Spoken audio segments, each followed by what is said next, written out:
ipinagpalit sa isang kontrata. Habang abala akong bilangin ang bawat sentimo para sa gamot ng aming anak, sa isang mamahaling restaurant, ipinapainom niya ng alak ang babaeng sisira sa aming pamilya. Pabigat lang siya, Isabel. Bulong ni Sebastian, ang salitang tumusok sa puso ko kahit wala ako roon. Ngunit sa dilim, may isang aninong nagmamasid, isang pader, na hindi nila inaasahang babangga sa kanila. Ang pagsilang ng isang bagong ako ay magiging impyerno nila. Paano wawasakin ng isang lugaw ang isang imperyo? Huwag kang mag-alala. Pirma lang niya ang kailangan ko. Pagkatapos nito, malaya na tayo. Ang mga salitang yun, malamig at matalas, ay tila mga bubog na salamin na lumusot sa siwang ng pinto ng aming silid. Narinig ko ang mga yon mula sa boses ng aking asawa, si Sebastian. Sa sandaling iyon, ang aking mga daliri ay abala sa maingat na pagtatahi ng natanggal na butones sa kanyang paboritong puting polo. Ang polong ito ang suot niya noong una kaming magkakilala at ang pag-aalaga rito ay isang ritual na para sa akin. Ang amoy ng fabric softener na yakap-yakap ang tela, ang init na naiwan ng plansa. Ito ang mga maliliit na paraan ko ng pagsasabing mahal kita nang hindi gumagamit ng salita. Habang ang sinulid ay mahigpit na pumupulupot sa butones, tila ang mundo ko naman ang dahan-dahang kakinakalasan ng isang katotohanang hindi ko nais harapin. Biglang dumulas ang karayom sa aking daliri. Isang maliit na patak ng dugo ang sumilay, ngunit hindi ko naramdaman ang sakit. Manhid ang aking balat. Ang tanging nararamdaman ko ay ang pagkirot sa loob ng aking dibdib, isang sakit na mas malalim kaysa sa kayang abutin ng anumang karayom. Ang polong hawak ko ay biglang bumigat, na parang sa bawat hibla nito ay nakasulat ang kasinungalingan niya. Ang paghinga ko ay tila ninakaw, at ang marangyang silid na dati simbolo ng aking mga pangarap ay biglang naging isang malamig na kulungan. Sa bawat butil ng pawis na ipinatak ko para buuin ang pamilyang ito, isang pirma na lang pala ang halaga ko. Dahan-dahan akong tumayo, ang mga tuhod ko'y nanginginig. Tinungo ko ang pinto at marahan itong binuksan. Nakatalikod si Sebastian sa akin, hawak ang kanyang telepono. Ang kanyang tinig ay malambing habang kausap ang kung sino man sa kabilang linya. Isang tinig na matagal nang hindi niya ipinarinig sa akin. Sebastian? Halos mapatalon siya sa gulat. Mabilis niyang ibinaba ang telepono at hinarap ako. Isang pilit ng ngiti ang sumilay sa kanyang mga labi. Amara, mahal, kanina ka pa ba riyan? Sino ang kausap mo? Tanong ko. Ang boses ko'y halos hindi lumabas. Anong pirma ang sinasabi mo? Ang ngiti niya ay napalitan ng inis. Ano ba, Amara? You were eavesdropping? It was just a business call. Ang pirma na sinasabi ko ay para sa isang bagong kontrata. Kontrata? Hindi ako naniwala. Bakit kailangan mong sabihin na malaya na tayo? You're just tired. Masyado ka lang nag-iisip. Sabi niya. Lumapit at sinubukang hawakan ang aking braso, ngunit umiwas ako. Lately, you've been so paranoid. Nakakapagod na. Ang mga salita niya ay isang sampal. Ako pa ang paranoid? Ako pa ang nakakapagod. Ang lahat ng sakripisyo, ang lahat ng pagtitiis sa mga masasakit na salita ng ina niya, ang lahat ng iyon ay binalewala niya sa isang iglap. Bago pa ako makasagot, bumukas ang pinto. At pumasok si Doña Belinda, ang biyenan ko. Ang kanyang mukha ay kasing tigas ng marmol. Ang kanyang mga matay mapanuri habang tinitingnan ako mula ulo hanggang paa. Anong kaguluhan ito? Tanong niya. Ang boses niya ay puno ng awtoridad. Sebastian, anak, huwag mong hayaang sirain ng babaeng ito ang araw mo. Wala po ito, Mama, sagot ni Sebastian. Agad na lumapit sa ina at nagmano. Si Amara lang po.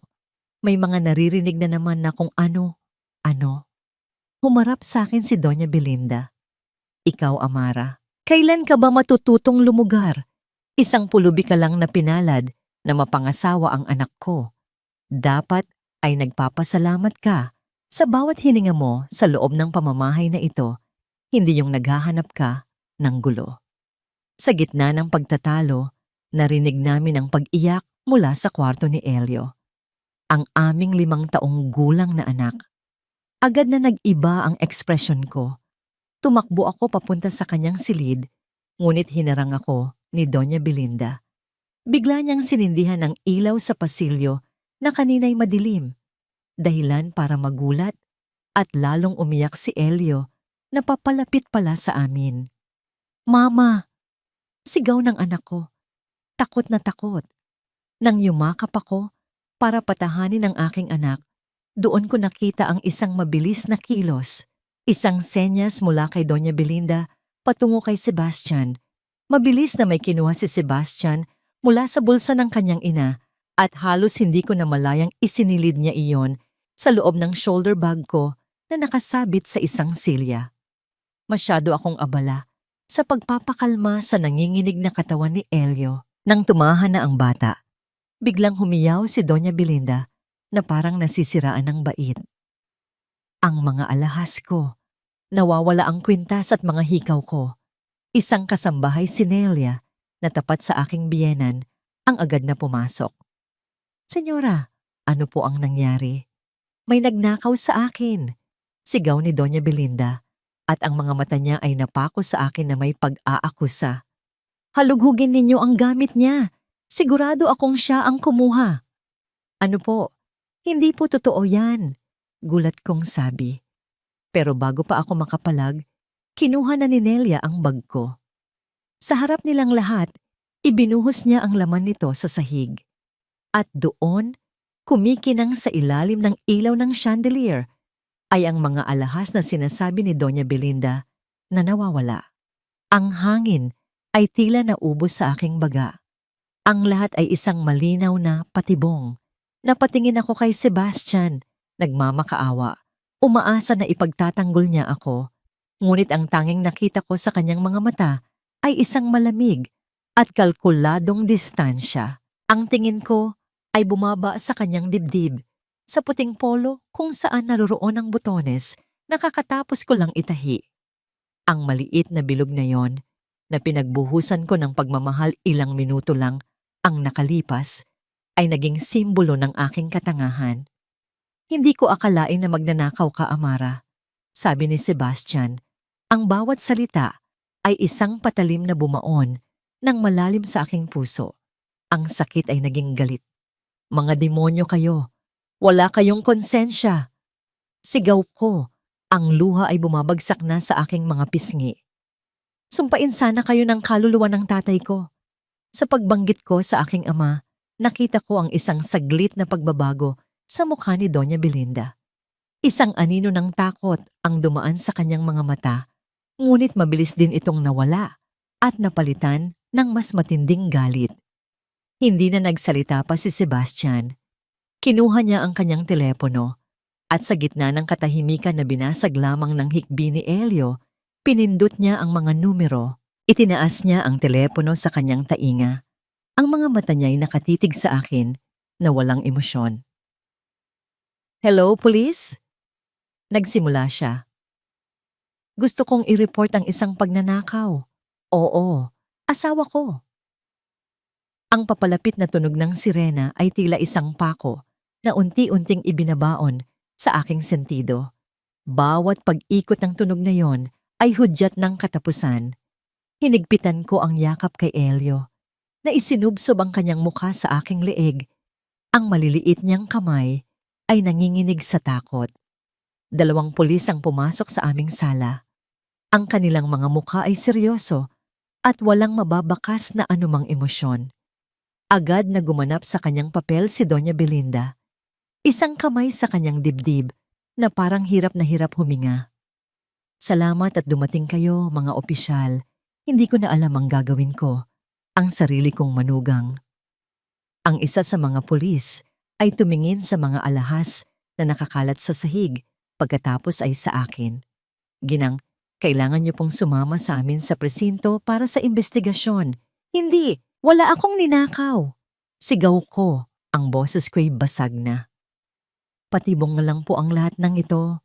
Lumapit ang pulis, ngunit bago pa siya makahakbang ng tuluyan, nagsalita si Sebastian.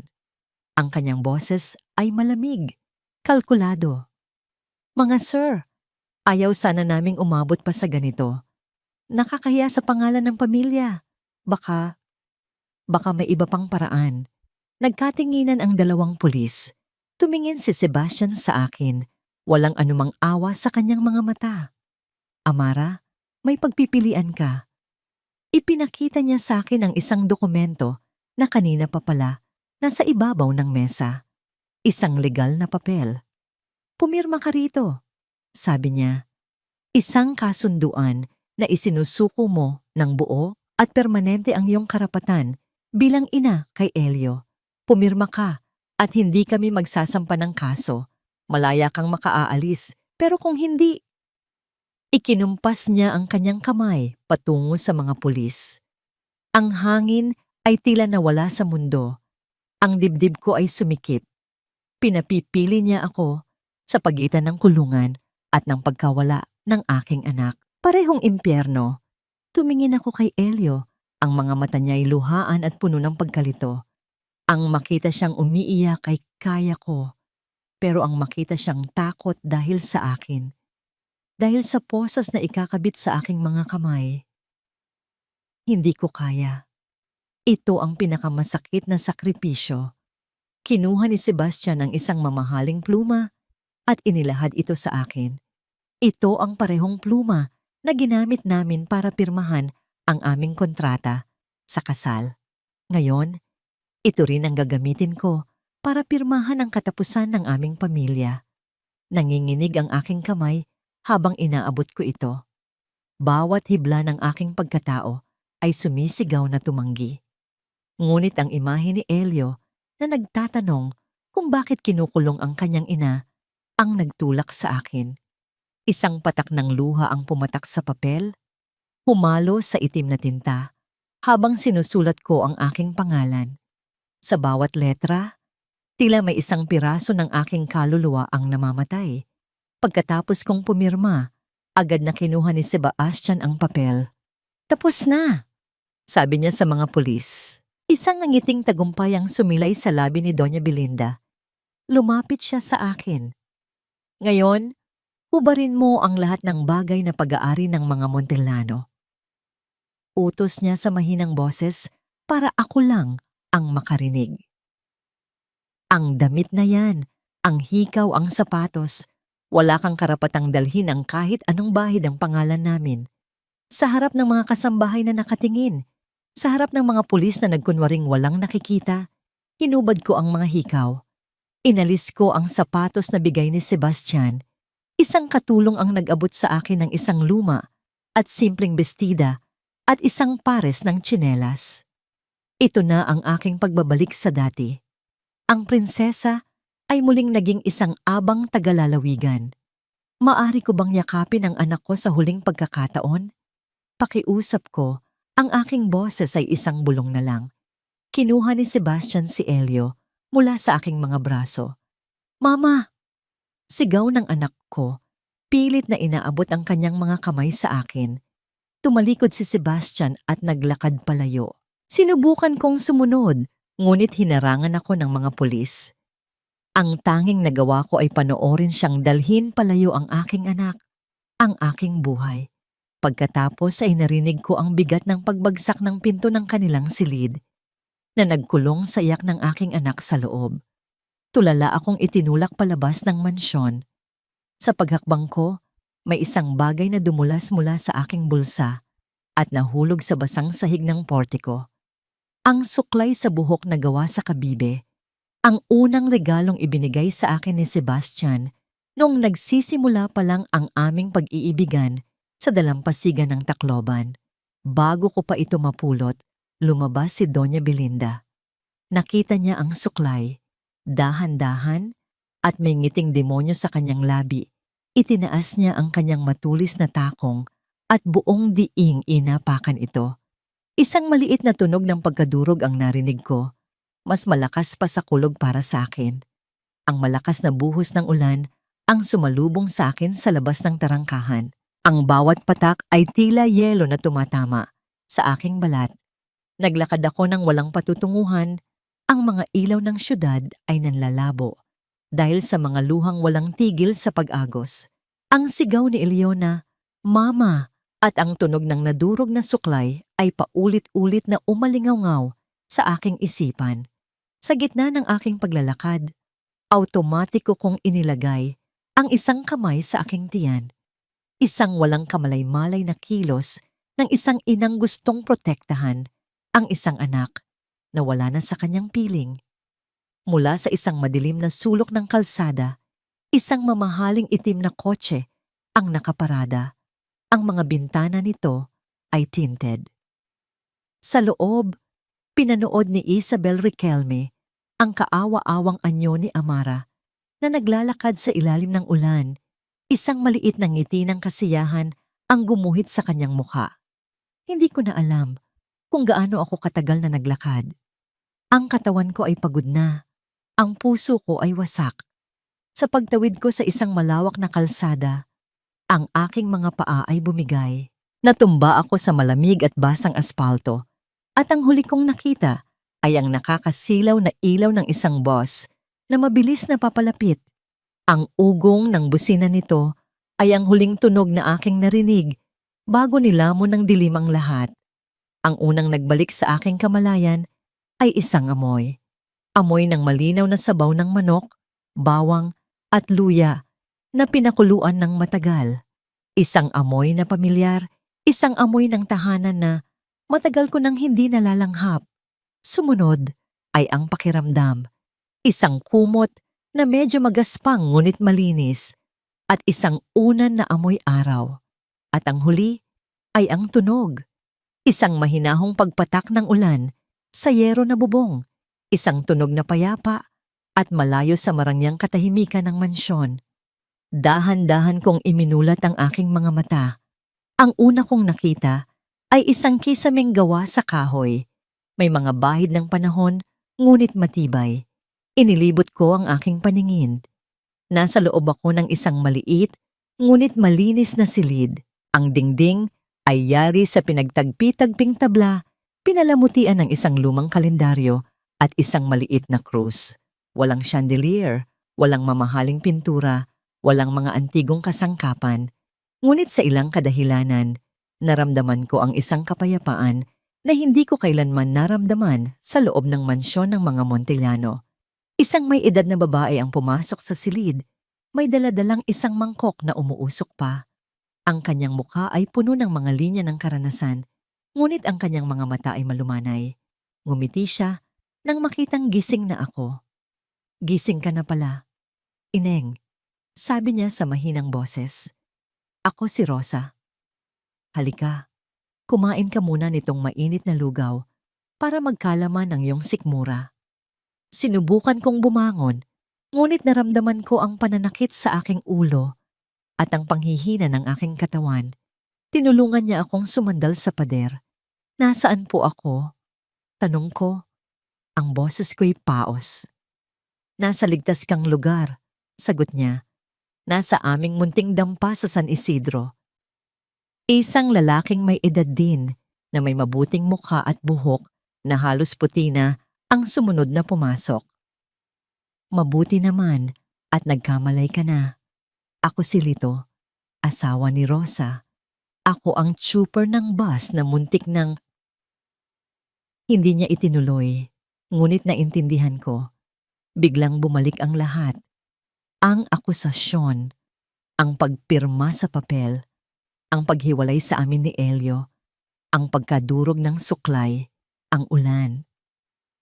Ang sakit ay bumalik na parang isang malaking alon at napahagulgol ako. Hinayaan lang nila akong umiyak. Hinagod ni Aling Rosa ang aking likod, habang si Mang Lito ay tahimik na lumabas para bigyan kami ng espasyo. Nang medyo humupa na ang aking pag-iyak, inabot niya muli sa akin ang mangkok ng lugaw. "Kainin mo na ito. Ang lakas ay hindi bumabalik sa tiyan na walang laman," sabi niya. Habang nanginginig ang mga kamay, isinubo ko ang unang kutsara. Ang init ng lugaw ay kumalat sa aking katawan at ang lasa nito, simple, malinis at puno ng kalinga, ay nagpaalala sa akin sa lugaw na niluluto ng aking yumaong ama. Bigla, ang pag-iyak ko ay hindi na lang dahil sa sakit, kundi dahil sa pasasalamat. Sa gitna ng aking pagkawasak, may mga estrangherong nagpakita sa akin ng kabutihan na hindi ko natanggap mula sa pamilyang pinagsilbihan ko. Isinalaysay ko sa kanila ang lahat, mula sa pagmamaltrato ni Doña Belinda hanggang sa pagtataksil ni Sebastian. Nakikinig si Aling Rosa.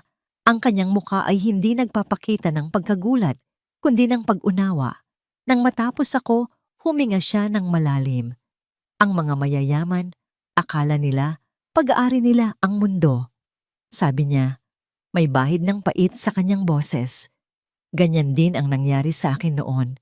Niloko ng isang pamilyang pinagkatiwalaan ko. Inagaw ang maliit na lupang minana ko sa aking mga magulang. Tumingin siya sa aking mga mata. Ang luha ay para sa mga unang araw lang, ining. Sa mga susunod, dapat laway na ang ipampapalit mo sa pagod. Ang mga salita niya ay tumagos sa akin.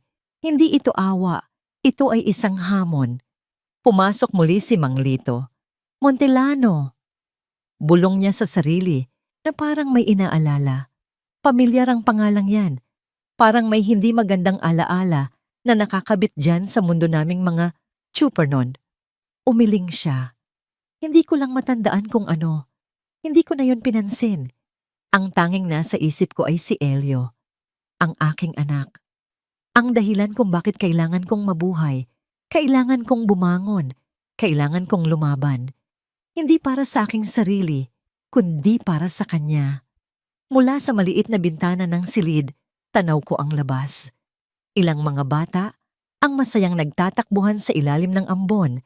Ang kanilang mga tawa ay sumasabay sa patak ng ulan.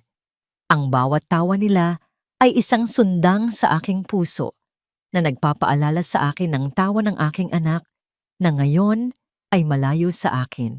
Ang pananabik ay halos sumakal sa akin, isang pisikal na sakit na mas matindi pa kaysa sa gutom o pagod.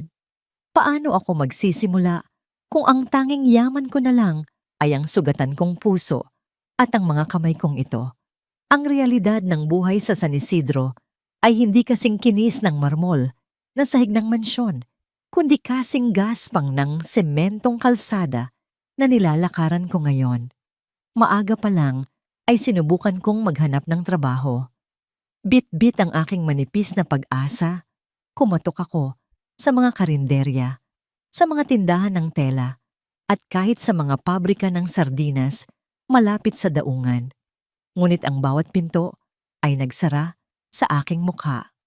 Ang sagot nila ay pare-pareho.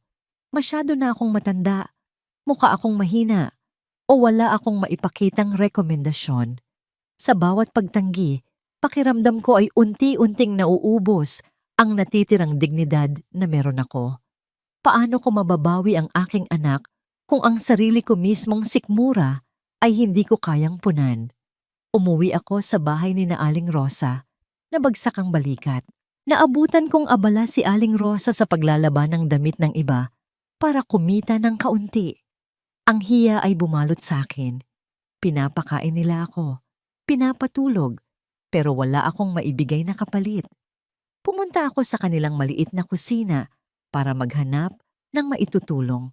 Nakita ko ang ilang piraso ng isdang hindi nabenta sa palengke na ibinigay ng kapitbahay at isang takal ng bigas. Biglang bumalik sa akin ang alaala ng aking ama. Naalala ko ang kanyang mga kamay na bagamat magaspang ay puno ng pagmamahal tuwing nagluluto siya ng aming hapunan.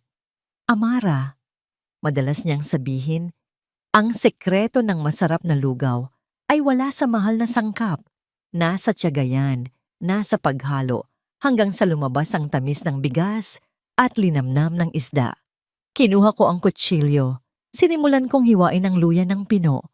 Ang bawat hiwa ay may kasamang dasal. Ginisa ko ito hanggang sa umalingasaw ang bango na pumuno sa buong kabahayan. Inihalo ko ang isda, tinimplahan ng kaunting patis at paminta, at matiyagang hinalo ang bigas sa kumukulong tubig. Sa bawat ikot ng sandok, tila nababawasan ang bigat sa aking dibdib. Ito ang lasa ng aking kabataan, ang lasa ng pagmamahal na hindi nabibili ng pera. Nang ihain ko ang mainit na lugaw sa mesa, nakita ko ang pagtataka sa mga mata ni Mang Lito. Sumubo siya ng isa, tumigil siya, tumingin siya sa akin, at sa unang pagkakataon, nakita ko ang isang tunay na ngiti sa kanyang pagod na mukha. Napakasarap nito, Amara. Bulalas niya. Mas masarap pa ito kaysa sa mga lugaw sa bayan. Kakaiba ang lasa, nanunuot sa buto. Tumikim din si Aling Rosa at tumango. Ang kanyang mga mata ay nagniningning. May talento ka, Ineng. Ang lasang ito ang hinahanap-hanap ng mga pagod na trabahador sa daungan. Pwede nating itong pagkakitaan. Isang maliit na pag-asa ang sumilay sa aking puso. Ito na kaya ang simula. Ang lugaw ng aking ama, magiging sandata ko para mabawi ang aking anak. Ngunit ang maliit na liwanag na yon ay mabilis na nilamon ng dilim nang subukan kong buksan ang aking lumang cellphone. Itinago ko ito sa ilalim ng aking unan. Umaasa na baka sakaling tumawag si Sebastian at sabihing nagbago na ang isip niya. O baka marinig ko man lang ang boses ni Elio. Sa pagbukas ng screen, sunod-sunod na mensahe ang pumasok. Hindi galing kay Sebastian, hindi galing kay Elio. Ang mga mensahe ay galing sa iba't ibang numero, ngunit ang nilalaman ay iisa at nakakapanindig balahibo. Amara Lunaria, duwe na ang loan mo na 5 milyon. Kung hindi ka magbabayad sa loob ng 1 linggo, alam namin kung nasaan ang anak mo. Final demand notice, bayaran ng utang o haharapin mo ang kahihinatnan. Nabitawan ko ang telepono, nanlamig ang buo kong katawan na parang binuhusan ng yelo. 5 milyon? Wala akong inuutang na ganoon kalaki. At noon ko lang napagtanto ang huling regalo ni Sebastian bago ako palayasin. Ginamit niya ang pangalan ko, ang pirma ko, para umutang sa mga linta ng lipunan. Hindi lang niya ako pinalayas. Ibinaon niya ako sa hukay bago pa man ako mamatay. Napatingin ako sa mangkok ng lugaw. Ang pag-asa na kanina nagbibigay init sa akin ay biglang naging abo. Paano sasapat ang barya mula sa lugaw para bayaran ang halagang kapalit ng buhay ng aking anak? Ang aking kalaban ay hindi lang isang pamilya, kundi isang higanting anino na handang lamunin ako ng buo. Napaupo ako sa sahig. Ang takot ay gumagapang sa aking lalamunan. Akala ko ay nasa ilalim na ako ng lupa, pero may mas malalim pa palang impyerno na inihanda sila para sa akin. Ang takot ay isang malamig na kamay na sumasakal sa aking leeg. Nais kong ibato ang telepono, tumakbo palayo, at magtago sa ilalim ng lupa. 5 milyon. Kahit ibenta ko ang lahat ng laman loob ko, hindi ko mababayaran ang halagang yon.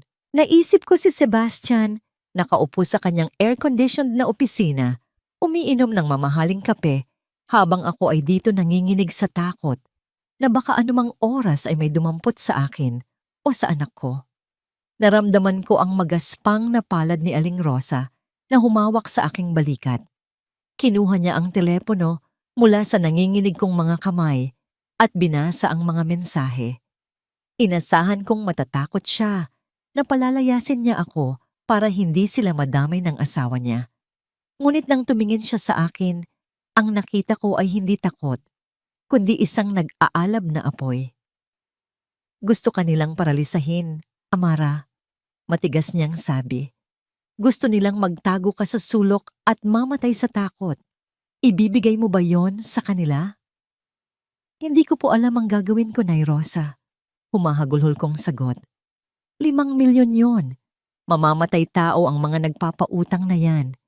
Umupo siya sa tapat ko at hinawakan ng mahigpit ang aking mga kamay. Makinig ka. Ang bundok ay hindi binubuwag sa isang iglap. Ito ay tinitibag, bato-bato. Kung magpapalamon ka sa takot, talo ka na. Pero kung kikilos ka, kahit gaano kaliit, lumalaban ka. Ang lugaw mo, may laban yan. Ang mga salita niya ay tila malamig na tubig na ibinuhos sa aking mukha, na gumising sa natutulog kong diwa. Tama siya. Wala akong karapatang sumuko habang humihinga pa ang anak ko. Kung gusto ni Sebastian na mabaon ako sa utang, ipapakita ko sa kanya na kaya kong hukayin ang sarili ko paahon. Kinaumagahan, bago pa sumikat ang araw, gising na kami. Wala kaming kariton, wala kaming pwesto.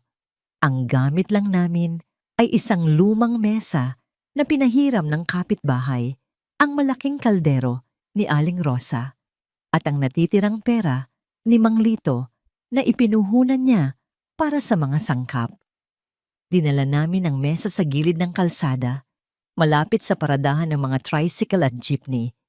Ang hangin ay malamig at amoy usok ng tambutso. Nakakahiya. Dati, ang mga kamay ko ay humahawak ng kristal na baso sa mga party. Ngayon, magtitinda ako sa bangketa. Yumuko ako. Pilit itinatago ang mukha sa aking buhok. Itaas mo ang noo mo, Amara, bulong ni Aling Rosa habang inaayos ang mga mangkok. Walang nakakahiya sa marangal na trabaho. Ang nakakahiya ay ang magnakaw at manloko ng kapwa, gaya ng ginawa ng asawa mo. Huminga ako ng malalim at binuksan ang takip ng kaldero. Agad na kumawala ang puting usok, dala ang bango ng luya, bawang at pinakuluang isda. Tila may sariling buhay ang amoy, na humalo sa malamig na hangin ng umaga at umabot sa ilong ng mga nagmamadaling tsuper at trabahador. Isang driver ng jeep ang huminto. Miss, ano yang tinitinda nyo? Ang bango ah. Nanuyo ang lalamunan ko. Eto na. Lilugaw po. Nauutal kong sagot. Lugaw na may isda. Espesyal po. Pabili nga ng isa. Pampainit lang ng sikmura. Nanginginig ang kamay ko habang nagsasandok. Iniabot ko sa kanya ang mainit na mangkok. Pinanood ko siya habang humihipan at sumusubo. Pumikit siya sandali. Ninanamnamang lasa. Aba, sabi niya at napangiti. Iba ito ah, hindi tinipid. Lasang luto ng nanay ko sa probinsya. Humarap siya sa mga kasamahan niya. Oy pare, subukan niyo ito. Ang sarap. Isa-isa, lumapit ang mga tao. Mga tricycle driver na pagod sa magdamag na pasada, mga construction worker na papasok pa lang, mga estudyante. Ang kaldero na akala ko ay mahirap ubusin ay simot sa loob lamang ng 2 oras. Sa bawat barya na iniaabot sa akin, nararamdaman ko ang unti-unting pagbigat ng aking bulsa at paggaan ng aking loob. Ito ay barya lang, kumpara sa 5 milyon, pero ito ay pera na pinaghirapan ko. Walang bahid ng dumi, walang bahid ng panloloko. Nang ligpitin na namin ang mga gamit, binilang namin ang kita. Maliit lang, pero sapat para makapuno muli ng 2 kaldero bukas. Tumingin ako sa langit. Para sa'yo ito, Elio. Ang bawat sandok, bawat patak ng pawis, ay hakbang ko papalapit sa'yo. Pinagmasdan ko ang maliit na karatula na isinulat ko sa karton gamit ang pentel pen. Lugaw ni Elio. Ngunit sa gitna ng aking munting tagumpay, naramdaman ko ang isang kakaibang kilabot. Tila may mga matang nakamasid sa akin. Tumingin ako sa kabilang kalsada. Sa likod ng isang poste, may isang lalaking nakasuot ng itim na jacket at sombrero na mabilis na tumalikod at naglakad palayo nang mapansin kong nakatingin ako. Napahawak ako sa aking dibdib. Ang tagumpay ngayong araw ay isang patak lang ng ulan sa gitna ng disyerto. Alam ng mga nagpapautang kung nasaan ako. At alam kong hindi sila titigil sa pananakot lang. Ang karera para sa buhay ko at ng anak ko ay nagsisimula pa lang. Ang tagumpay ng lugaw ni Elio ay mabilis na kumalat sa San Isidro. Sa loob ng 3 araw ang aming munting pwesto sa gilid ng kalsada ay dinadayo na hindi lang ng mga trooper, kundi pati na ng mga trabahador mula sa kabilang barangay.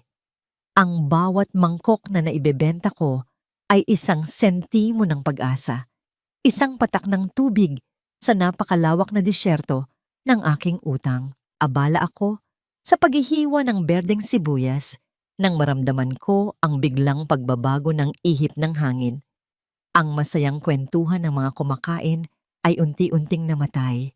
Ang maingay na kalye ay biglang binalot ng isang nakakasakal na katahimikan. Nag-angat ako ng tingin.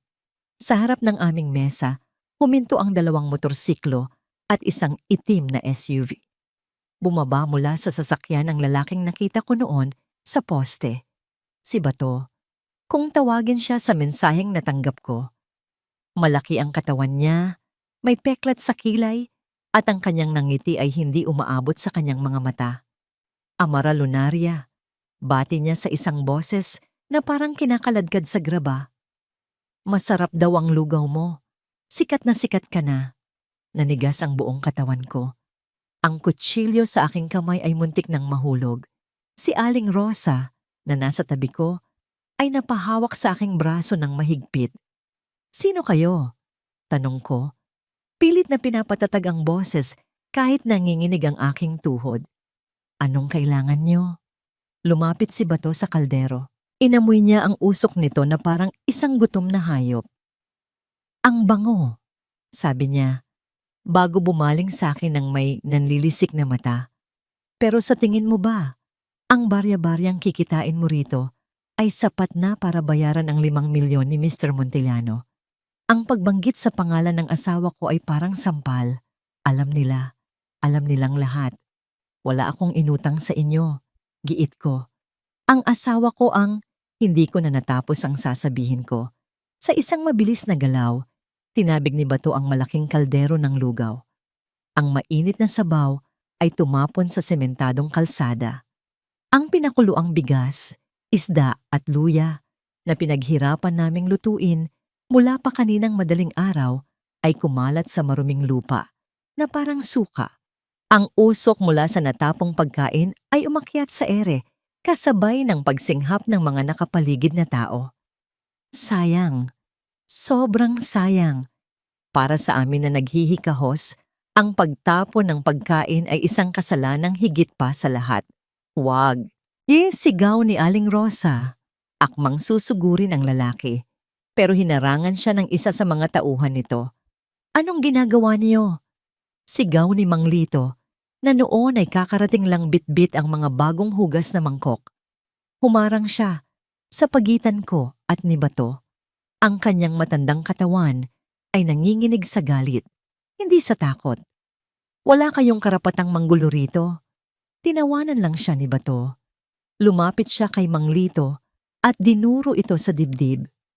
Tanda, huwag kang makialam kung ayaw mong ikaw ang isunod namin sa lugaw na yan. Humarap muli sa akin si Bato. May kinuha siya sa kanyang bulsa, isang litrato. Inihagis niya ito sa ibabaw ng natapong lugaw.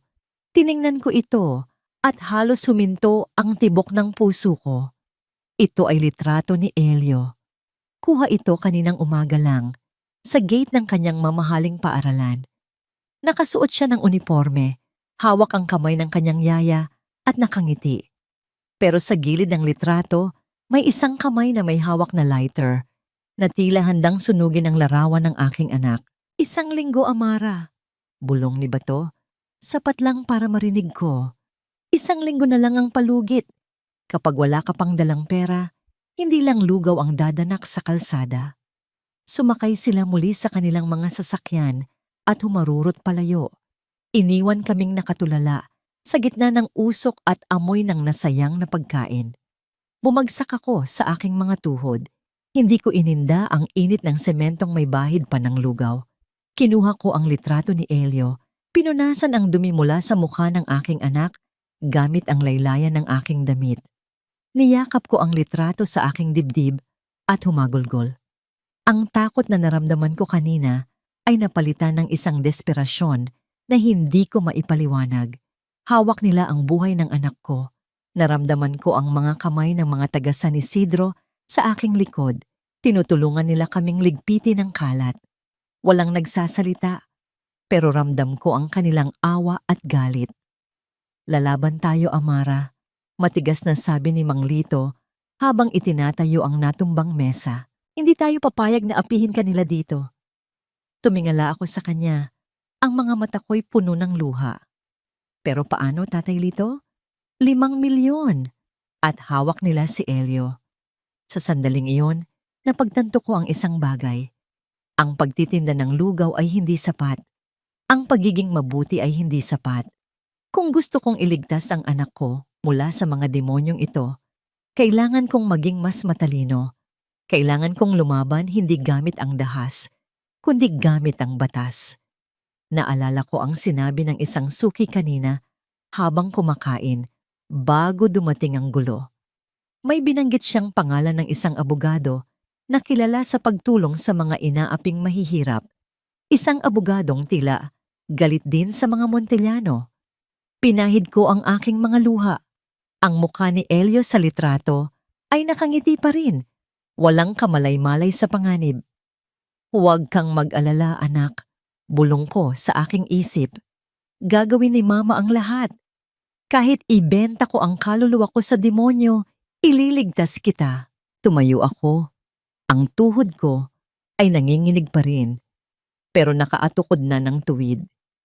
Tumingin ako kay Aling Rosa. Nay, saan po mahahanap si Attorney Ibarra?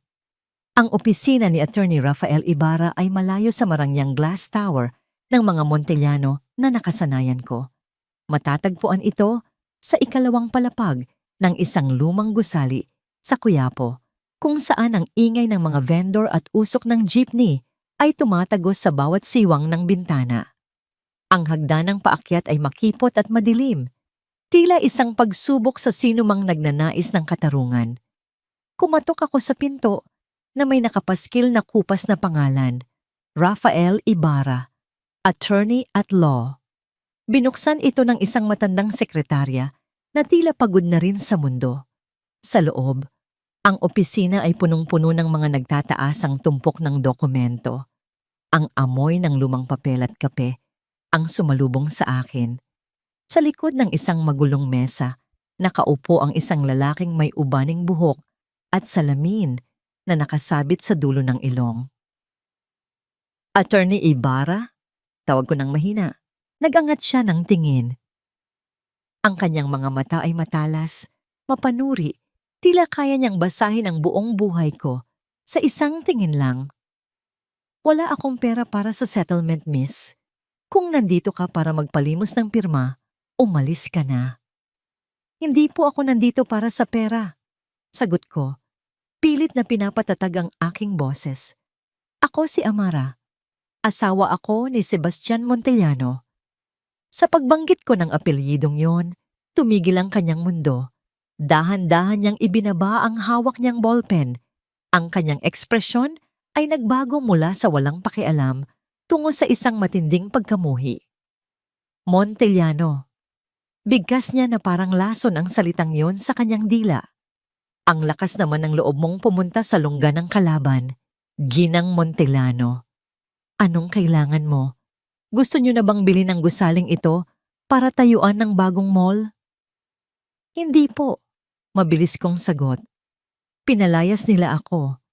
Kinuha nila ang anak ko. At ngayon, gusto nila akong patayin sa utang na hindi ko ginawa. Natigilan siya. Tinitigan niya ako ng matagal. Hinahanap ang kasinungalingan sa aking mukha. Nang makita niya ang panginginig ng aking mga kamay at ang pamumula ng aking mga mata, bumuntong hininga siya at itinuro ang silya sa harap niya. Maupo ka. Utos niya sa mas mahinahong tono. At sabihin mo sa akin ang totoo. Huwag kang magtitira kahit isang detalye. Isinalaysay ko ang lahat. Ang pang-aapi ni Doña Belinda, ang panloloko ni Sebastian at Isabel, ang sapilitang pagpirma at ang banta sa buhay ni Elio. Habang nagsasalita ako, nakita ko ang pagdidilim ng kanyang mukha. Nang matapos ako, Sumandal siya sa kanyang upuan at nagtanggal ng salamin. Naniniwala ako sa iyo, iha. Kilala ko ang baho ng pamilyang yan. Pero sa korte, ang luha ay hindi ebidensya. Kailangan natin ng bala. May hawak ka bang dokumento, resibo, kahit ano? Napayuko ako. Wala po. Kinuha nila ang lahat. Ang tanging dala ko lang ay ang damit ko at natigilan ako. Kinapkap ko ang aking lumang bag at ang lumang kwaderno ng tatay ko. Kwaderno? Tanong niya na may pagkadismaya. Inilabas ko ang isang maliit na notebook na may pabalat na balat ng baka, nangingitim na sa luma. Ito po ang iniwan ng tatay ko bago siya namatay sa aksidente daw sa daungan noong bata pa ako. Puro recipe lang po ng lugaw at mga listahan ng delivery ang laman nito. Dala-dala ko to bilang agimat. Iniabot ko sa kanya ang kwaderno. Tinanggap niya ito ng walang gaanong interes at binuklat ang mga pahina. Nakita niya ang sulat kamay ng tatay ko, mga listahan ng sangkap, presyo ng isda, at mga petsa. Ngunit habang inililipat niya ang mga pahina sa dulo, biglang nanlaki ang kanyang mga mata. Huminto siya sa isang pahina na puno ng mga numero at kakaibang mga simbolo. Anong pangalan ng tatay mo? Tanong niya ng mabilis. Ang boses niya ay may halong kaba. Arnulfo po. Arnulfo Lunaria. Bumagsak ang kwaderno sa mesa. Napatingin sa akin si Attorney Ibarra na parang nakakita ng multo. Ang kanyang mga kamay ay nanginginig habang hinahawakan muli ang papel. Arnulfo, bulong niya. Ang pinakamagaling na foreman sa pier, ang taong tumestigo sana laban sa mga Montellano bago siya nawala.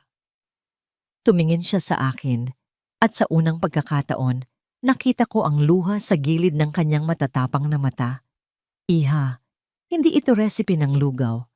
Ang mga numerong ito ang mga petsa at oras ng pagpasok ng mga kargamento na hindi idineklara sa customs. Ito ang mga ghost deliveries na matagal ko nang hinahanap. Hinawakan niya ang kwaderno na parang ito ang pinakamahalagang ginto sa mundo. Ang tatay mo, hindi siya namatay sa aksidente. Pinatay siya dahil sa kwadernong ito. At ngayon, bumalik ito sa akin sa pamamagitan mo. Naramdaman ko ang pagtindig ng aking balahibo.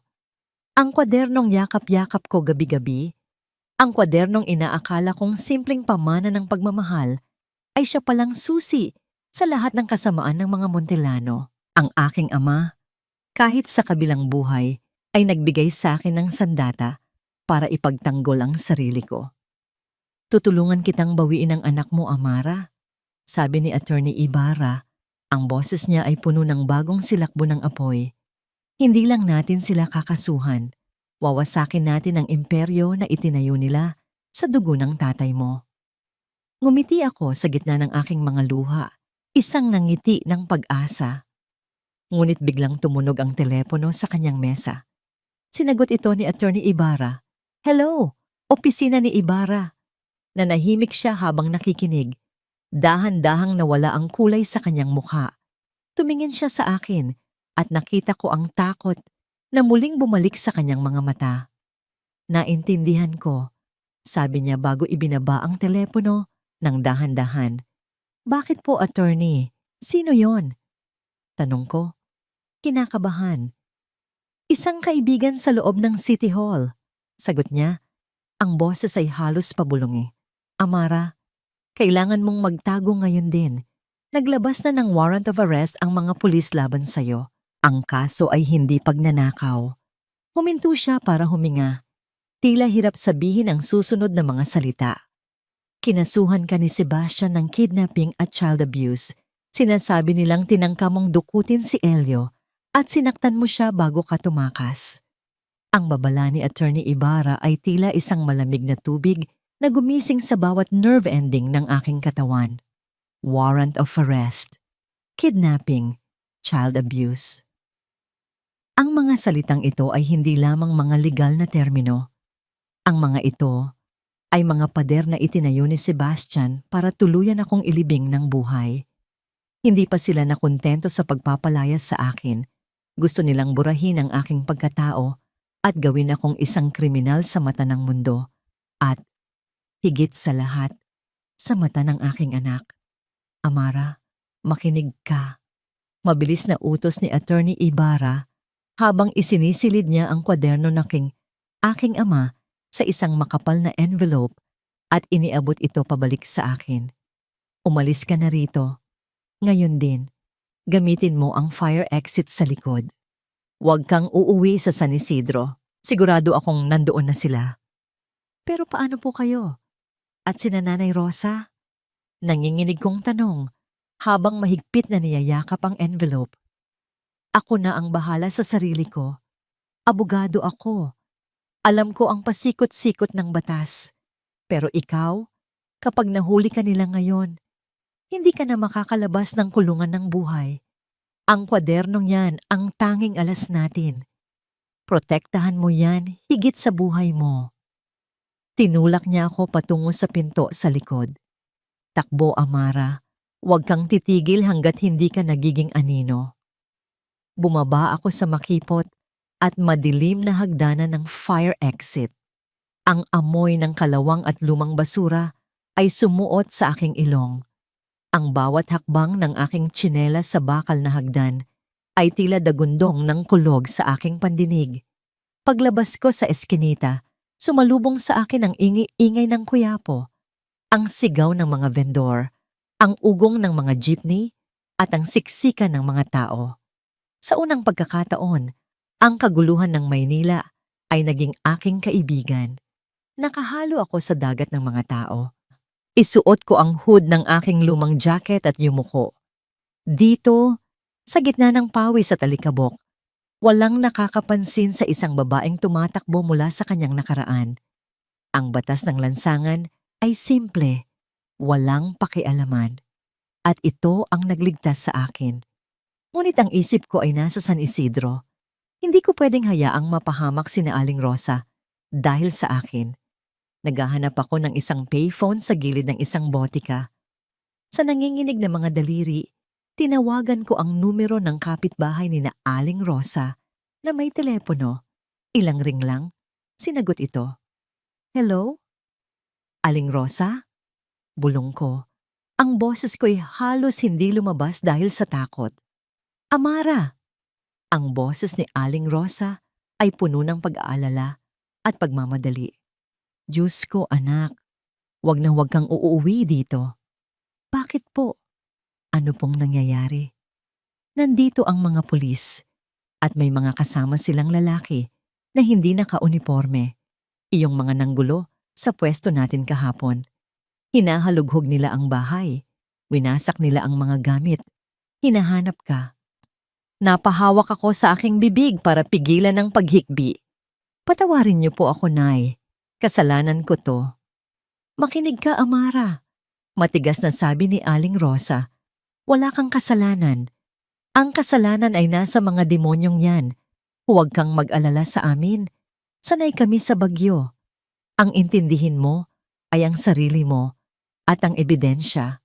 Magtago ka kung saan hindi ka nila aakalaiing pupunta. Huwag kang magpapakita hanggat hindi humuhupa ang apoy. Naputol ang linya. Ang tunog ng dial tone ay tila tunog ng aking nag-iisa at tumitibok na puso. Wala na akong matutuluyan. Ang San Isidro, ang aking munting paraiso, ay naging isang war zone dahil sa akin. Naglakad ako ng walang patutunguhan hanggang sa makarating ako sa isang lugar na tila kabaligtaran ng mansyon ng mga Montellano, ang Manila North Cemetery. Dito, sa gitna ng mga punto ng mga mayayaman at mahihirap, nakatira ang libu-libong pamilya na walang ibang matuluyan. Humanap ako ng isang sulok sa likod ng isang malaking mausoleo na tila hindi na dinadalaw. Umupo ako sa malamig na semento, yakap ang aking mga tuhod. Ang envelope na naglalaman ng kwaderno ay nakadikit sa aking dibdib. Ito na lang ang meron ako, ang pamana ng aking ama at ang susi sa kalayaan ng aking anak.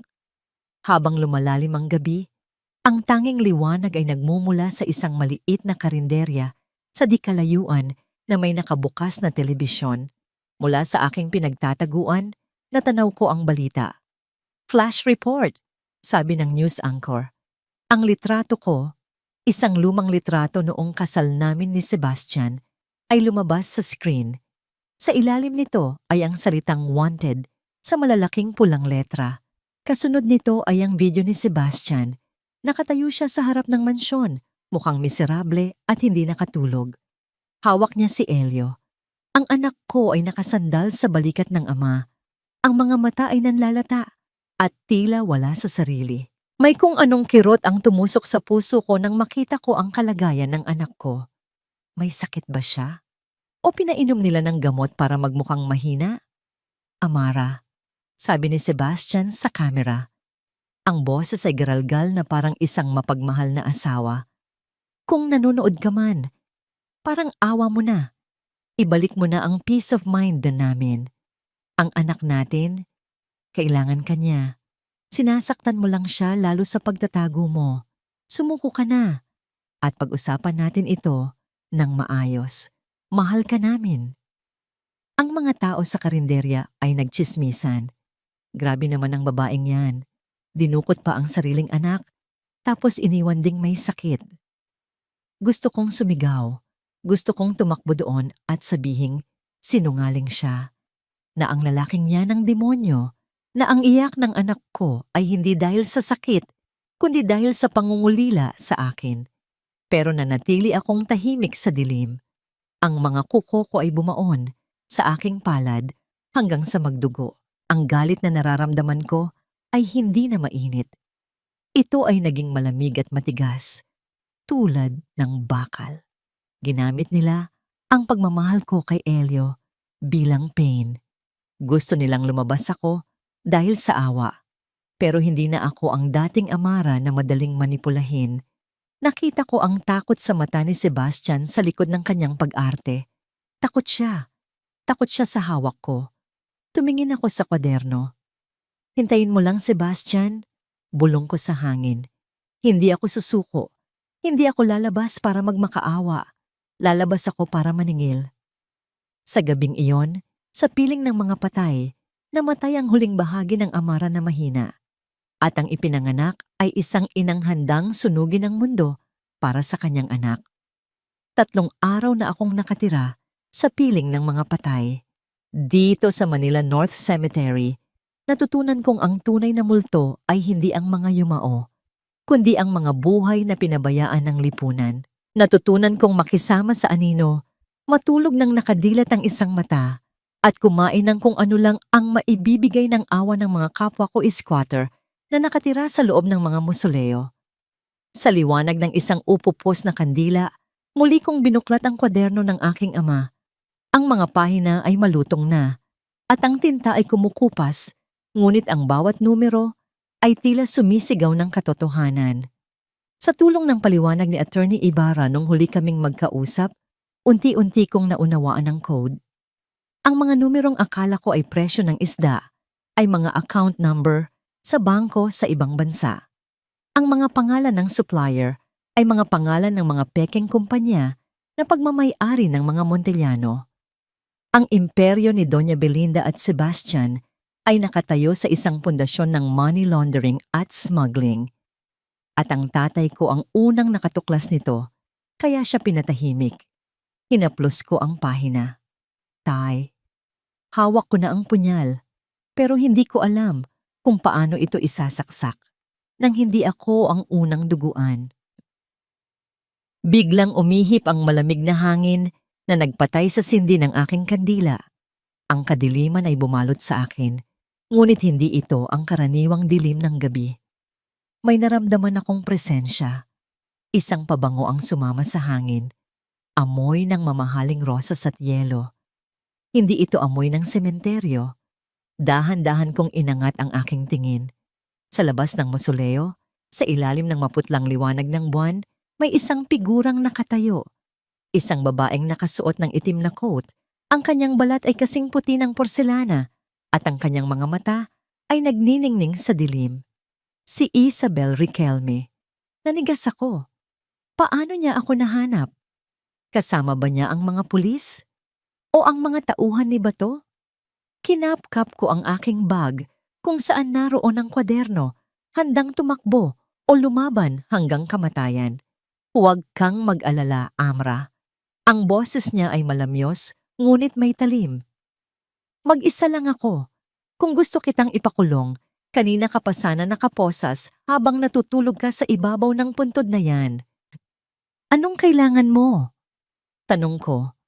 Ang boses ko ay garalgal. Nandito ka ba para tapusin ang trabahong hindi nagawa ng asawa ko? Tumawa siya ng mahina, isang tunog na walang saya. Humakbang siya palapit, hindi alintana ang putik na dumidikit sa kanyang mamahaling sapatos. Ang asawa mo, si Sebastian ay isang tanga na naglalaro ng apoy. At ikaw naman, ikaw ang basahang ginamit nila para punasan ang dumi nila. Umalis ka na, banta ko, bagamat wala akong laban sa kanya. Wala na kayong makukuha sa akin. Kinuha niyo na ang lahat. Hindi lahat, sagot niya. Tumingin siya sa bag ko. Hawak mo ang susi, hindi ba? Ang ebidensyang hinahanap ni Attorney Ibarra. Nanlamig ako. Alam niya. Pero may problema ka, Amara. Patuloy niya habang naglalakad paikot sa akin na parang isang pating. Ang kwadernong yan ay ebidensya ng nakaraan. Ang kailangan mo ay ang koneksyon nito sa kasalukuyan at ako lang ang may alam noon. Kumunot ang noo ko. Bakit mo ako tutulungan? Kabit ka niya. Kasabwat ka nila. Huminto siya sa harap ko. Sa malapitan, nakita ko ang isang bagay sa kanyang mga mata na hindi ko nakita noon sa mga litrato. Hindi ito pagmamahal kay Sebastian. Ito ay puot. Isang malalim at matandang puot na kasing itim ng gabi.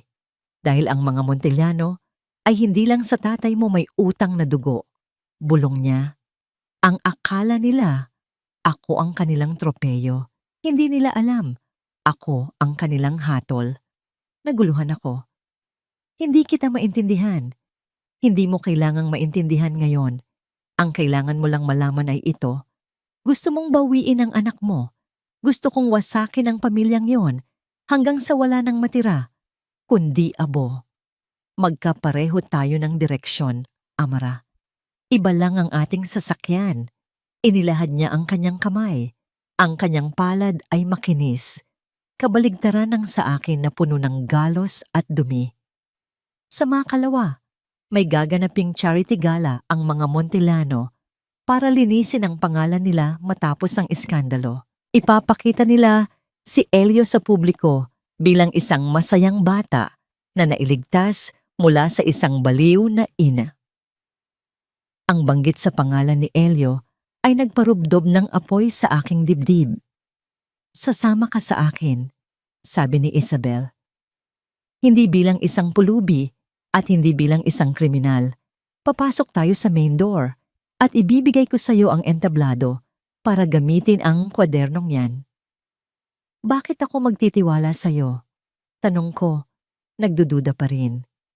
Dahil wala ka ng ibang pagpipilian, sagot niya ng prangka. Pwede kang manatili dito, yakap ang mga patay hanggang sa tuluyan kang hulihin.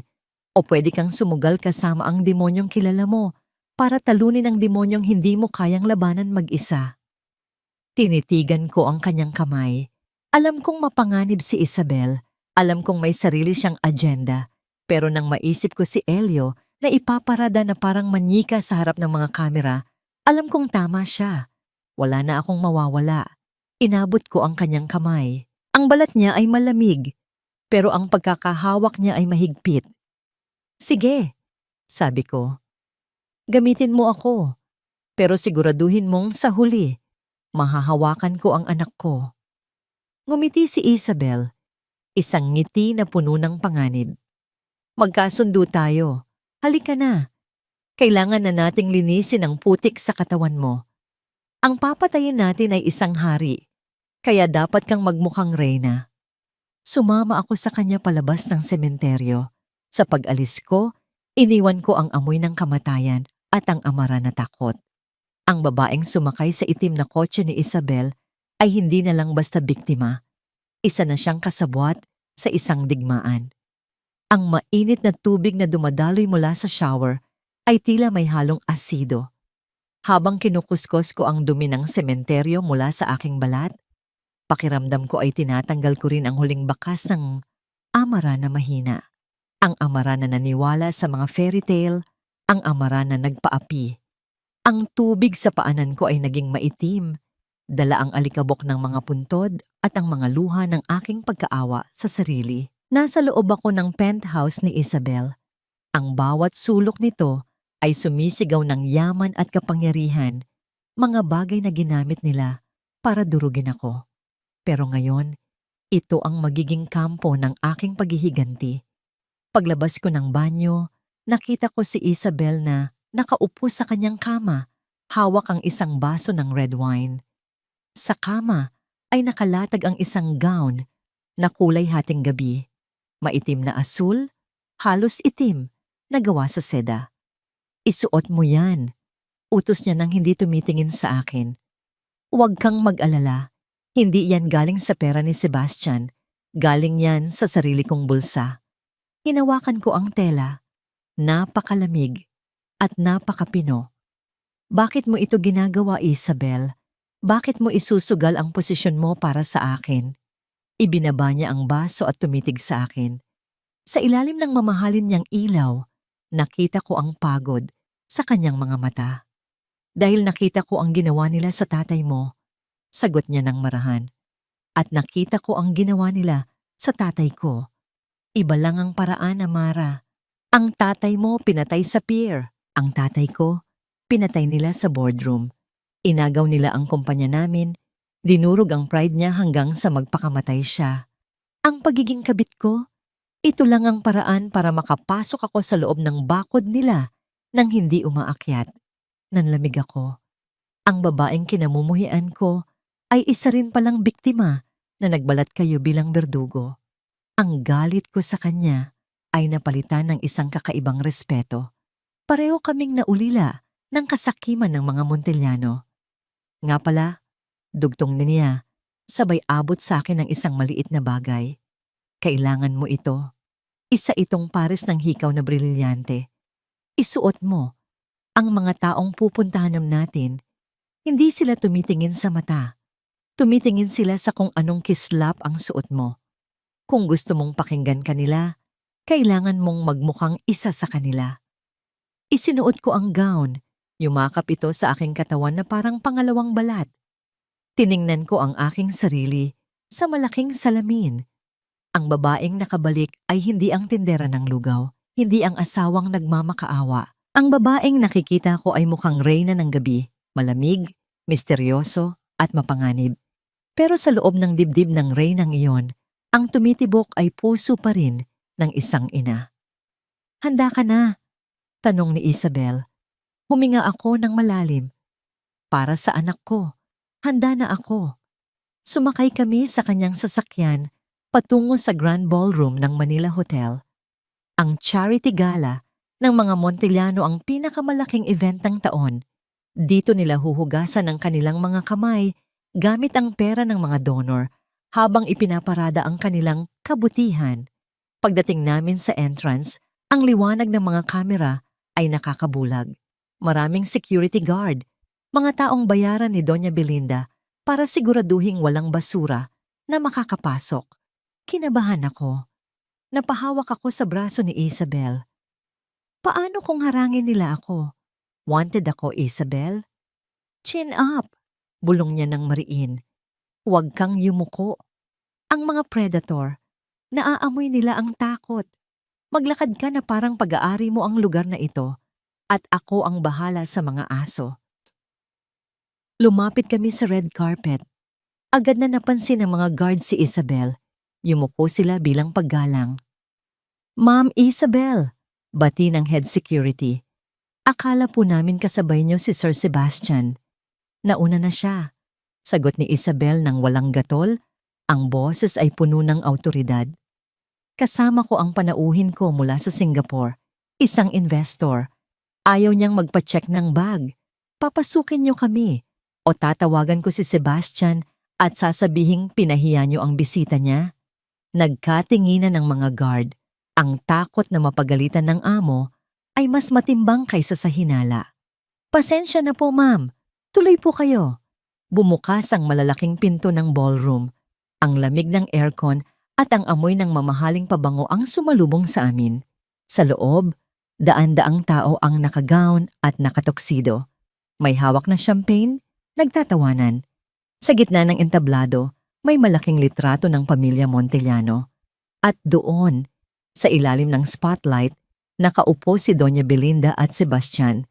At sa gitna nila, si Elio. Muntik na akong tumakbo paakyat, pero pinigilan ako ng mahigpit na hawak ni Isabel sa aking braso. Huwag ngayon, bulong niya. Tingnan mo siya. Tiningnan ko ang anak ko. Nakasuot siya ng maliit na toksido, pero ang kanyang ang mga mata niya ay walang buhay. Nakatulala siya sa kawalan. Ang pisngi niya ay maputla, at kapag sinusubukan niyang tanggalin ang kamay ni Doña Belinda sa kanyang balikat, hinihigpitan ng matanda ang hawak, sabay bulong ng kung ano sa tainga ng bata. Ang dugo ko ay kumulo. Droga? Pananakot? Ano ang ginawa nila sa masayahin kong anak? Sa sandaling iyon, ang takot ko ay tuluyang naglaho. Ang natira na lang ay isang purong layunin. Kinuha ni Sebastian ang mikropono. Magandang gabi sa inyong lahat. Salamat sa pagdalo para sa aming foundation. Ginagawa namin ito para sa kinabukasan ng mga bata. Tulad ng aking anak na si Elio. Nagpalakpakan ang mga tao, ang mga hipokrito. Tumingin sa akin si Isabel at tumango. Oras na, Amara. Nakahanda na ang projector. Kapag inagaw ko ang mic, umakyat ka. Ipakita mo sa kanila kung ano ang ginagawa ng isang ina kapag inagaw ang kanyang mundo. Hinawakan ko ng mahigpit ang clutch bag kung saan nakatago ang envelope. Para kay Elio, bulong ko. At nagsimula akong maglakad sa gitna ng ballroom habang ang anino ni Isabel ay humihiwalay para patayin ang ilaw ng kanilang kasinungalingan. Para sa kinabukasan ng ating pamilya, nakangiting wika ni Sebastian sa mikropono habang itinataas ang kanyang kopita ng champagne. Ang buong bulwagan ay napuno ng palakpakan. Ang mga ilaw ay kumislap. Ang musika ay tumugtog. At sa gitna ng entablado, nakita ko si Doña Belinda na hinaplos ang buhok ni Elio. Isang haplos na para sa iba ay mapagmahal, ngunit para sa akin ay tila isang kadenang nakapulupot sa leeg ng aking anak. Ito na ang huling kasinungalingan na pakikinggan ko. Mula sa gilid ng entablado, humakbang si Isabel. Ang kanyang itim na gown ay tila humihigop sa lahat ng liwanag sa paligid. Hindi siya dapat nandoon sa script. Nakita ko ang pagkunot ng noo ni Sebastian. Isabel? Bulong ni Sebastian, narinig sa buong ballroom dahil nakatutok pa rin ang mikropono. Anong ginagawa mo? Hindi pa oras ng... Mabilis na inagaw ni Isabel ang mikropono mula sa kamay ni Sebastian. Ang kanyang galaw ay matalim at walang pag-aalinlangan. Ang musika ay biglang huminto. Ang mga bulungan ng mga bisita ay namatay. Tama na ang palabas, Sebastian. Ang boses ni Isabel ay malamig. Umaalingaw-ngaw sa apat na sulok ng Grand Ballroom. Narinig na nila ang kwento ng tagumpay niyo. Oras na para marinig naman nila ang kwento ng mga bangkay na tinapakan niyo para makarating dyan. Guard, ilabas niyo siya! Lasing siya! Sigaw ni Doña Belinda. Tumayo mula sa kanyang upuan. Ang mukha ay namumula sa galit. Ngumiti si Isabel, isang ngiti na puno ng lason. Wala nang guards, Belinda. Nasa labas na sila, kausap ng NBI. At para naman sa inyo, tumingala siya sa control booth sa likod ng bulwagan at tumango. Biglang namatay ang malaking projector na nagpapakita ng logo ng Montellano Foundation. Ilang sandali ng kadiliman ang bumalot sa entablado bago ito muling nabuhay. Ngunit hindi na mukha ng mga batang tinutulungan ang nasa screen.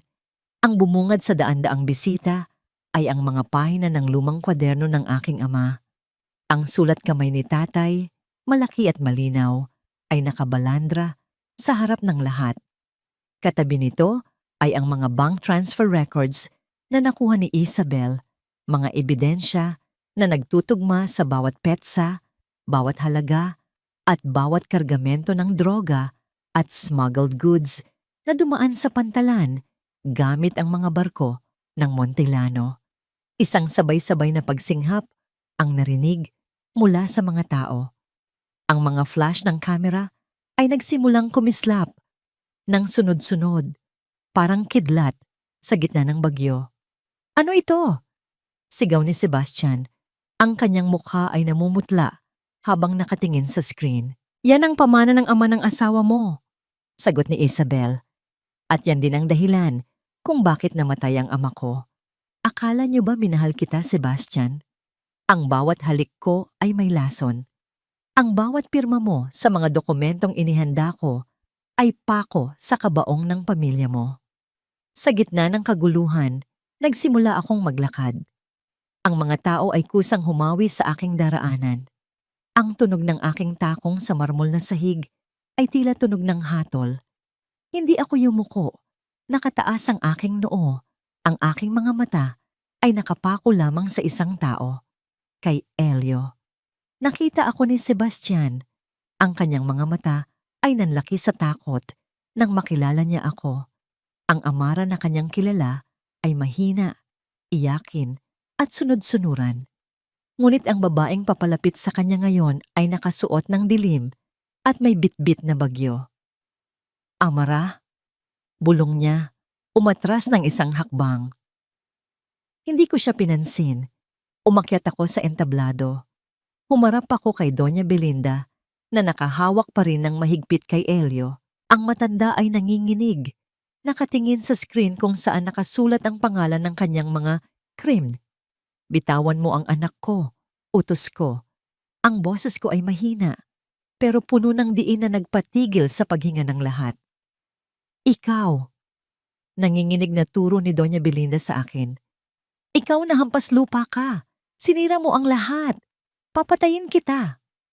Akmang susugod sa akin si Doña Belinda. Ang kanyang mga kuko ay nakaamba sa aking mukha. Ngunit bago pa niya ako maabot, isang malakas na sampal ang dumapo sa kanyang pisngi. Hindi galing sa akin, galing kay Isabel. Bumagsak si Doña Belinda sa sahig. Ang kanyang marangyang gown ay sumayad sa dumi. "Wala kang karapatang saktan siya," mariing sabi ni Isabel. "Tapos na ang pagiging reyna mo." Sa pagkakataong yon, narinig ko ang isang mahinang boses sa gitna ng ingay. "Mama?" Lumingon ako. Si Elio, na tila nagising mula sa isang mahabang bangungot dahil sa gulo, ay nakatingin sa akin. Ang kanyang mga mata ay puno ng luha at pagkilala.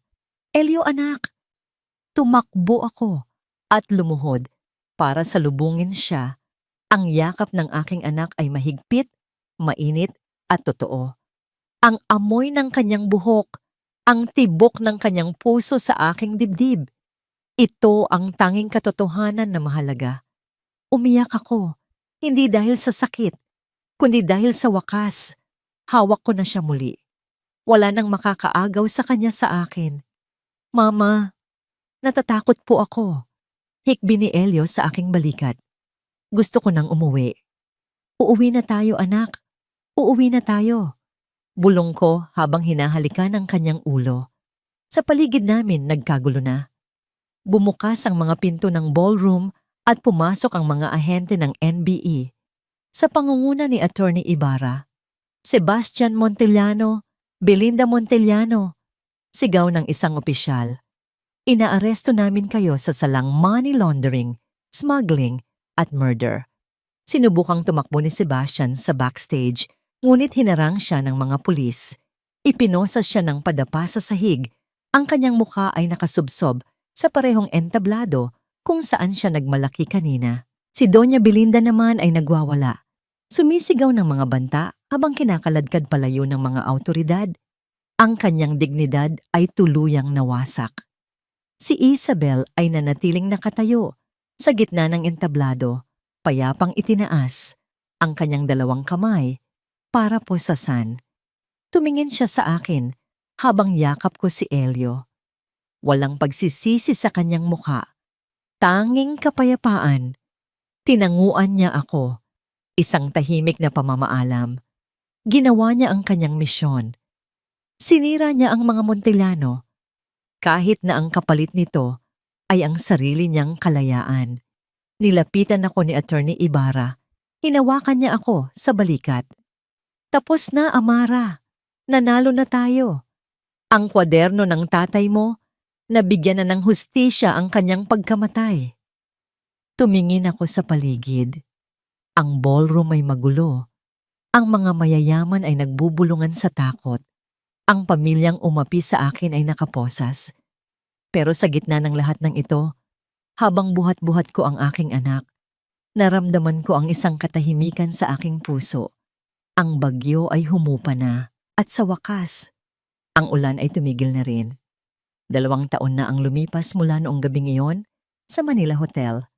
Ngunit ang amoy ng luya, bawang at pinakulwang isda ay nananatiling sentro ng aking mundo. Ang pagkakaiba lang, hindi ko na ito nilalanghap sa gilid ng mausok na kalsada habang natatakot na itumba ng mga siga ang aking kaldero. Ngayon, nakatayo ako sa loob ng isang malawak at maaliwalas na kusina na may puting tiles at matibay na bubong. Sa itaas ng counter, nakapinta sa isang magandang kahoy na karatula ang pangalan ng aming munting tagumpay, lugaw ni Elio, Kusina ng Pag-asa. 4:00 pa lang ng madaling araw, ngunit gising na ang diwa ng buong San Isidro. Rinig ko ang tawanan ni Mang Lito at ng mga bagong staff habang nagbubuhat ng mga sako ng bigas sa likod. Si Aling Rosa naman ay abala sa kahera, masususing binibilang ang pondo para sa aming scholarship program. Hindi na lang kami nagbebenta ng lugaw para mabuhay. Nagbebenta kami para bumuhay ng iba. Nang pinunasan ko ang aking kamay sa aking apron at sumilip sa bintana ng aking opisina. Mula rito, tanaw ko ang dagat. Payapa ang alon, kasing payapa ng aking puso. Bumukas ang pinto at pumasok si Attorney Ibarra. Hindi na siya mukhang pagod at galit sa mundo tulad noong una kaming magkita. May dala siyang folder at sa kanyang mukha ay may ngiti ng finality. Lumabas na ang desisyon ng Korte Suprema, Amara. Balita niya habang inaabot sa akin ang folder. Binuksan ko ito. Ang mga salita ay legal at formal, ngunit ang kahulugan nito ay simple.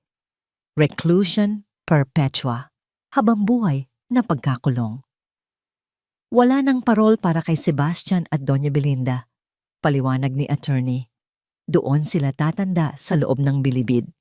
Ang lahat ng ari-arian ng mga Montellano ay kumpiskado na ng gobyerno at ang malaking bahagi ng danyos ay mapupunta sa foundation na itinayo mo. Napabuntong hininga ako. Inasahan kong makakaramdam ako ng tuwa o pagbubunyi. Ngunit ang naramdaman ko ay isang malalim na ginhawa. Wala nang takot. Wala nang bangungot na baka isang araw ay bawiin nila ang anak ko. Tapos na ang gera. Kumusta naman po si Isabel? Tanong ko. Nag-iba ang ekspresyon ni attorney. Nasa correctional siya.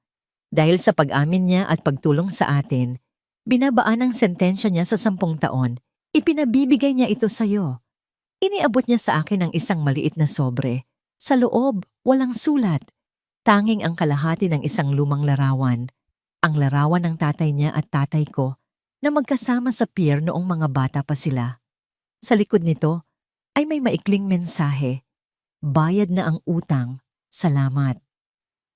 Itinago ko ang larawan sa aking dibdib.